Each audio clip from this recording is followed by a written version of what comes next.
A hátunkon fekszünk, fejünk a talajon nyugszik, lábak hajlítottak, combok terpezben, talpak kényelmesen a talajon. Az ajkakat nyissuk szét kissé, így biztosan nem tartjuk vissza a levegőt, mindig nyugodtan lélegzünk, és mindig a végbélzáróizom összehúzásával indítjuk az összes gyakorlatot, maximális záróizom összeszorításra és gátizom emelésre törekedve, melyet a fényoszlop emelkedése fog érzékeltetni. A medencetartási pozíciókat már ismerjük. Kezdjünk hozzá. Első gyakorlatsor, fokozatos, lassú záróizom összehúzás, gátizomemelés maximális erőig, tartás és lazítás 3x3-szor ismételve. Első pozícióban. Húzzuk a végbélzáróizmot, tovább a farizmokat, billen a medence hátra, tartjuk, és lazára engedjük teljesen. No, még egyszer. Húzzuk össze a záróizmokat, farizmokat, maximálisan tartjuk, és ellazítunk. És még egyszer. Húzzuk össze a végbélzárót, emeljük a gátizmokat, tartjuk, és lazítunk, nyugodtan lélegzünk. Jó. Második pozícióban.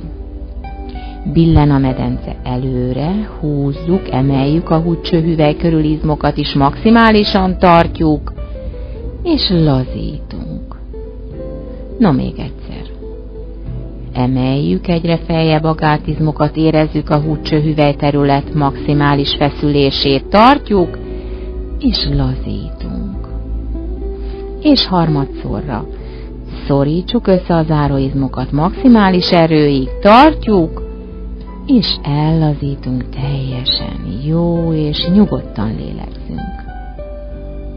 Harmadik pozícióban. Nem mozdul a medence, csak a gátizmokkal dolgozunk. És összehúzzuk a végbélzáróizmot, tovább előrefelé a húdcsőhüvely körül izomterületet maximális erővel, tartjuk, és lazítunk. Szinte szétterülnek a gátizmok, ahogyan leereszkednek és ellazulnak. No, még egyszer.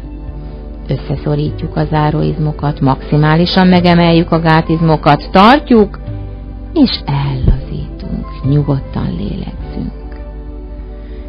Utoljára ismét emeljük maximális mértékig a gátizmokat, kitartjuk, és ellazítunk. Jó, és most lazítjuk kicsit a lábakat, nyújtsuk ki, ejtegessük a térdeket, lazán, ejt, lazít.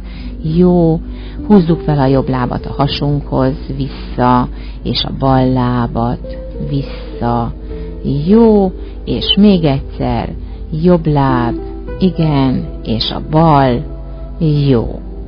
Ha kellő erősséggel tudjuk végezni a gyakorlatot, a PC izmok eredésénél az alhas két oldalán húzó érzést fogunk érezni, azok erőteljes megfeszülése miatt, ami azt jelenti, hogy jól és kellő intenzitással végezzük a gyakorlatot, ne tévesszen meg bennünket, ez nem a hasizmok feszülése, azok lazák. És most menjünk tovább. Második gyakorlatsor. Az előbbi gyakorlatok dinamikus, gyors formában 3x3-szor ismételve. Első pozícióban. Gyorsan húz a végbélzáró, és elengedjük lazára. És